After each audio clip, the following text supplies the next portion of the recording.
تو پھر آپ کو جو ہے اس آیت کا صحیح مصداق نظر آئے گا۔ پھر یہاں اگر یہ آیت وظیفے کی شکل میں پڑھتے ہیں تو آپ گنبد خضرا کو، روضہ رسول صلی اللہ علیہ وسلم کو اپنے تصور میں لے آئیں، اور پھر آپ سوچئے کہ یہ آیت جو ہے جو بیان کر رہی ہے وہ تو آج جنت کے اندر موجود ہیں، اور وہ نبی کریم صلی اللہ علیہ وسلم کے ساتھ جو ہستی سب سے پہلے جنت میں آرام فرما ہوئی اس کا نام کیا ہے؟ حضرت ابو بکر صدیق رضی اللہ تعالی عنہ۔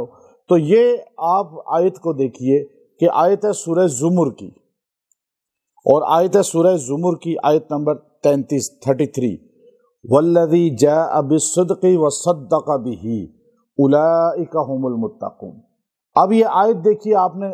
کتنی بار پڑھی ہے، سنی ہے، لیکن اس آیت کریمہ کو ہم یوں بس گزر جاتے ہیں اور زندگی میں اس کی اہمیت کو نہیں سمجھتے۔ آج ہم اس کی اہمیت نہ سمجھنے کی وجہ سے گمراہی کی طرف اولادیں جا رہی ہیں، آج جو ہے ہماری نسلیں گمراہی کی طرف جا رہی ہیں۔ اس میں اللہ رب العزت نے وہ طاقت اور تاثیر رکھی ہے کہ آپ دیکھیے کہ اس آیت کریمہ کے والذی جاء، اور وہ جو لے کر آئے، بالصدق، سچ کو، وہ سچ کو جو لے کر آئے، وصدق به، اور اس سچ کی جس نے تصدیق کی، اولئک هم المتقون، یہی ہیں اصل سچوں میں، متقین لوگوں میں۔ اب یہ دیکھیے، اب اس پہ مفسرین نے بہت سے اقوال لکھے ہیں کہ وہ سچ لانے والے کون ہیں اور سچ کی تصدیق کرنے والے کون ہیں۔ 5 قول جو فرمایا سب سے زیادہ مشہور ہیں، اس میں 5 قول مختلف ہیں، اور کوئی کہتا ہے، ایک مفسر نے فرمایا کہ اس سے مراد جو ہے اللہ نے سچ بھیجا اور تصدیق کرنے والے محمد عربی صلی اللہ علیہ وسلم خود ہیں، اور بعض نے مفسرین نے فرمایا کہ سچ ہے جو جبرائیل لائے ہیں اور پھر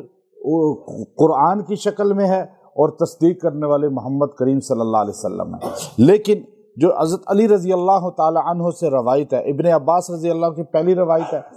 علی رضی اللہ تعالی عنہ جو روایت کرتے ہیں وہ فرماتے ہیں کہ یہاں پہ سچ سے مراد نبی کریم صلی اللہ علیہ وسلم کی ذات ہے، حضور علیہ السلام کی ذات، اور اس کو تمام مفسرین نے تقریباً قبول کیا ہے اور اسی کو آگے بیان کیا ہے۔ بڑی بڑی تفاسیر آپ اٹھا کر دیکھیں، اور وہ بڑی بڑی تفاسیر چاہے کسی بھی مسلک کی اٹھا کر دیکھیں، اس میں یہی لکھا ہوا ہے کہ سچ لانے والے جو ہے وہ حضرت محمد صلی اللہ علیہ وسلم ہیں،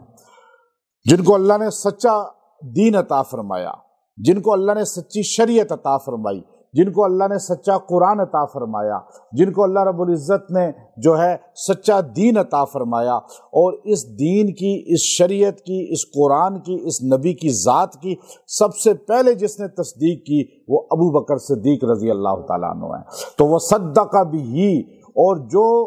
تصدیق کرنے والا اس کا نام ابو بکر صدیق پڑ گیا، صدیق اس لیے لقب پڑا، وہ صدق، اور وہ پہلے سچ لائے، اور یہاں تصدیق کرنے والے، جب یہ لانے والے کو جو مانے گا، جو دین کو لے کر آئے، جو دین ہم تک پہنچایا، جنہوں نے شریعت کا بتایا، ہمیں جنہوں نے کعبے کا بتایا، ہمیں جنہوں نے مکہ مدینہ کا بتایا، ہمیں جنہوں نے نماز، روزہ، حج، زکوٰۃ کا بتایا، ہمیں کل دین کا جنہوں نے بتایا وہ حضرت محمد صلی اللہ علیہ وسلم ہیں، اور کل دین جنہوں نے ہمیں بتایا ان کی جو سب سے پہلے تصدیق کرنے والا ہے وہ حضرت ابو بکر صدیق رضی اللہ تعالیٰ عنہ ہیں۔ وہ والذی جاء بالصدق، اور جو دین کی یہ سب چیزیں لے کر آئے، وصدق به، اور جس نے ان کی تصدیق کی، وہ پہلا تصدیق کرنے والا، جو پہلا آپ کی گواہی دینے والا، آپ کو سچوں کا سچا کہنے والا، وہ ابو بکر صدیق بن گئے، جو لانے والے کو بھی مانے، تصدیق کرنے والے کو بھی مانے۔ قرآن نے کہا اولئک ہم المتقون، یہ اصل میں تقوی والا ہے، یہ اصل میں پرہیزگار ہے، یہ اصل میں متقی ہے، یہ اصل میں دیندار ہے۔ جو لانے والے کو تو مانے، تصدیق کرنے والے کو نہ مانے، وہ متقی نہیں ہے۔ قرآن نے یہ دونوں کو جوڑ دیا ہے، اللہ نے دنیا کے اندر دونوں کو روضہ رسول میں جوڑ دیا ہے۔ آپ دیکھیں قرآن میں دونوں ساتھ ہیں، روزے میں جب آپ سامنے جالی کے بیٹھ کے یہ پڑھتے ہیں تو آپ دیکھتے ہیں وہاں بھی دونوں ساتھ ہیں۔ آپ جب یہاں کہتے ہیں کہ والذی جاء بالصدق وصدق به اولئک هم المتقون، تو پھر آپ کا تصور گنبد خضرا میں چلا جاتا ہے، تو آپ پھر وہاں پر اپنا تصور لے جا کر اس آیت کو پڑھتے ہیں، پھر آپ کو ایمان کی حلاوت نصیب ہوتی ہے۔ جب آپ کی اولادوں کو، نسلوں کو پتہ چلے گا کہ وہ سچ لانے والا وہ محمد الرسول اللہ ہیں، سچ کی تصدیق کرنے والا ابو بکر صدیق کی ذات ہے جو خلیفہ بلا فصل ہے، اور روضہ رسول میں آج بھی نبی کے ساتھ ایسے لیٹے ہوئے ہیں کہ نبی اور ان میں کوئی فاصلہ، بیچ میں کوئی دوسرا نہیں ہے۔ جب وہاں پر بغیر فاصلے کے ہیں، بلا فصل ہے، تو پھر خلافت میں ہی بلا فصل ہیں۔ اللہ نے تو کہا کہ چلو تم نہیں مانتے، کوئی اگر نہیں مانتا کہ وہ خلیفہ بلا فصل ہیں تو جا کے مدینے میں دیکھ لو، کیا حضور اور ابو بکر کے درمیان میں کوئی ہے؟ کیوں نہیں ہے؟ اللہ نے کہا ادھر تم کہتے ہو کہ نہیں ہے بلا فصل، تو جا کے گنبد خضرا میں دیکھ لو۔ عام مسلمان جو چھوڑ دے بحث تکرار کو، صرف گنبد خضرا میں جا کے دیکھے ہا ہنا رسول اللہ اور ساتھ لکھا ہوتا ہے ہا ہنا ابو بکر عمر، تو پتہ یہ چل گیا کہ صدقہ، اور یہ جو مصداق کون ہے، اور والذی جاء بالصدق کا مصداق کون ہے۔ اب اس آیت کو آپ وظیفہ آپ دیکھیے، جب آپ یہ ساری چیزیں سامنے رکھیں گے پھر آپ کو آیت کا مزہ آئے گا۔ ہے یہ بات یا نہیں؟ اب ابھی تک تو آپ نے اس آیت کو کتنوں نے سنا تھا،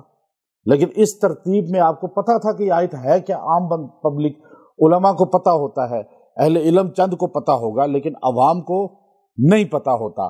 اب یہ آیت جب آپ روضہ رسول پہ جائیں، گنبد رسول اللہ صلی اللہ علیہ وسلم کی جالی کے سامنے، اور آپ ایک بار کم سے کم اس آیت کو پڑھا کریں، پھر آپ دیکھیے گا آپ کو اس آیت کو پڑھ کے جو صلاۃ و سلام کی حلاوت نصیب ہوگی، اور یہ آیت پڑھ کے جو درود و سلام پڑھتا ہے وہاں پہ، یا دنیا میں جو بندہ درود شریف پڑھتا ہے، اس سے پہلے ایک بار اس آیت کو پڑھ لے تاکہ اس کا عقیدہ، اس کی سوچ، اس کی فکر یہ مضبوط ہو جائے کہ نبی کریم صلی اللہ علیہ وسلم جو ہے، اللہ نے ان کو جو مقام دیا ہے اس کی تصدیق کرنے والے کو بھی اللہ نے ایک مقام دیا ہے۔ پھر آپ نہ حضور کی تصدیق کرتے ہیں نا سارے۔ اب دیکھیں، ایک تفسیر یہ ہے جو قاضی ثناء اللہ پانی پتی رحمۃ اللہ علیہ نے فرمایا کہ یہاں والذی جاء بالصدق سے مراد نبی کریم صلی اللہ علیہ وسلم کی ہستی ہے، وصدق بہ، ہر مومن ہے، ہر مسلمان ہے جو حضور کی تصدیق کرتا ہے، وہ اولئک هم المتقون، متقی وہ ہوگا جو نبی کی تصدیق کرے۔ اور پھر فرمایا جو آگے ابو بکر صدیق کی تصدیق کرے۔ یہ دو علی رضی اللہ تعالیٰ عنہ روایت لائے ہیں، اور آپ اس کے راوی ہیں، آپ اس حدیث کو بیان کر رہے ہیں، اور آپ فرماتے ہیں متقی وہ ہوگا،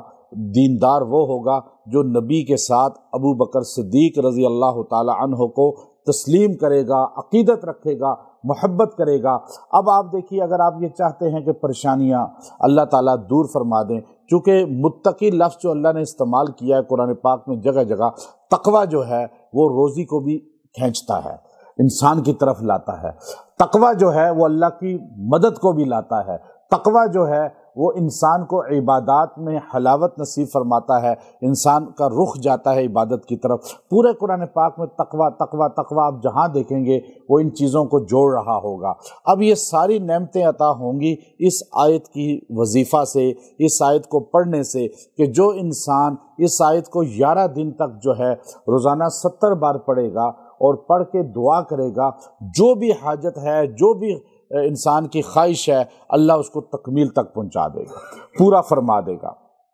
اس آیت کو پڑھنے والے کی نسل میں جو ہے، جو روزانہ اس کو اپنا وظیفہ بنا لے، روزانہ اس کو چند بار پڑھ لیا کرے، اللہ اس کی نسل میں بے دین پیدا نہیں کرے گا، صحابہ کے بے ادب، اہل بیت کے بے ادب، یا اس طرح اولیاء اللہ کے بے ادب، دین والوں کے بے ادب آج دھڑا دھڑ پیدا ہو رہے ہیں۔ اللہ اس کی نسل میں ایسے لوگوں کو نہیں پیدا ہونے دے گا، اور صحیح العقیدہ اور مسلمان اور صحابہ، کل صحابہ اہل بیت سے محبت کرنے والے ہوں گے۔ پھر اللہ رب العزت جو ہے اس کو مقام اور عزت عطا فرمائے گا۔ جس کو منصب چھین لیا گیا ہو، کوئی عہدہ اسے چھین لیا گیا ہو، وہ اس کو روزانہ 70 بار 11 دن پڑھ لے، اللہ تعالیٰ اسے منصب عطا فرمائیں گے۔ اور جو انسان کسی مجلس میں جائے اور داخل ہونے سے پہلے یہ ایک بار پڑھ لے، اللہ اس کو وہاں بھی عزت والا بنا دے گا۔ اور اگر لوگ اس کو برا کہتے ہوں، اس کی جو بارے میں نقص نکالتے ہوں، عیب نکالتے ہوں، اس کی توہین کرتے ہوں، غیبت کرتے ہوں، تو جو اس کو 11 دن 70 بار روز پڑھے گا اللہ لوگوں کے دلوں میں اس کی محبت پیدا کر دیں گے۔ اللہ جیسے ابو بکر صدیق کی محبت ہے، جیسے نبی کریم صلی اللہ علیہ وسلم کو اللہ نے پوری دنیا کے اندر ایمان والا، اب ہر بندہ تو محبت حضور سے بھی نہیں کرتا، اور 7 ارب لوگ ہیں، تو کیا 7 ارب پورے نبی کریم علیہ الصلوۃ والسلام سے محبت کرتے ہیں؟ کیا 7 ارب پورے ابو بکر صدیق سے محبت کرتے ہیں؟ نہیں، وہ محبت کرتے ہیں جن کے دلوں کو اللہ نے سفید کیا ہے،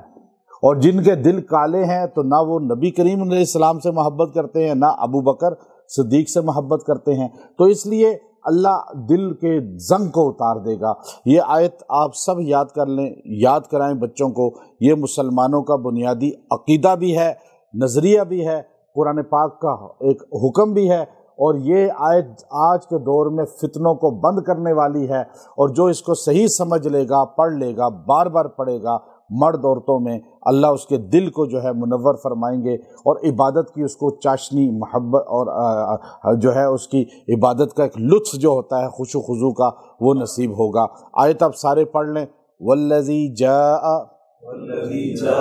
بالصدق وصدق به اولئک هم المتقون۔ ابھی آیت آپ روزانہ پڑھیں 70 بار، اور 11 دن تک کوئی بھی کام ہو اس کے لیے پڑھ لیں، اور آپ اس کو پڑھتے جائیں، اور پھر زیادہ دن بھی پڑھ سکتے ہیں، تعداد زیادہ ہی پڑھ سکتے ہیں، اور جو آدمی چلتے پھرتے اس آیت کو پڑھتا رہے گا اللہ تعالیٰ اس کو مخلوق میں محبوب بنا دیں گے۔ اور پھر جو جھوٹ بولنے کی بہت عادت ہوتی ہے، جس کو زیادہ تر لوگوں آج کل تو ویسے تقریباً سب کو ہی جھوٹ بولنے کی عادت ہے، اور یہ منافقت کی بڑی نشانی ہے۔ میں نے پہلے بولا کہ منافقت سے بری ہوتا ہے جو اس کو زیادہ پڑھتا ہے، تو جھوٹ بولنے کی عادت اس کی ختم ہوگی، چونکہ جھوٹ بولنے کی عادت جو ہے منافقت ہے، اور جھوٹ بولنے سے جو ہے شیطان قریب ہو جاتا ہے، فرشتہ بھاگ جاتا ہے، دور ہو جاتا ہے۔ آپ علیہ السلام نے فرمایا مومن یہ گناہگار ہو سکتا ہے، یہ گناہگار ہو سکتا ہے، بدکار ہو سکتا ہے، چور ہو سکتا ہے، ڈاکو ہو سکتا ہے، ساری باتیں کی۔ کہ یا رسول اللہ کیا مومن جھوٹا ہو سکتا ہے؟ کہا لا لا لا لا، مومن جھوٹا نہیں ہو سکتا۔ اور آج سارے مومن کیا ہیں؟ اور جو اپنے آپ کو مومن کہتے ہیں وہی جھوٹ بول رہے ہیں، ہر چیز دین کی بھی جھوٹی بیان کر رہے ہیں۔ تو اس لیے جھوٹ سے بچنے کے لیے، جھوٹی چیزوں سے بچنے کے لیے یہ آیت آج کے دور کا سب سے بڑا سہارا ہے۔ اللہ عمل کی توفیق عطا فرمائے۔ وآخر دعوانا ان الحمد للہ رب العالمین۔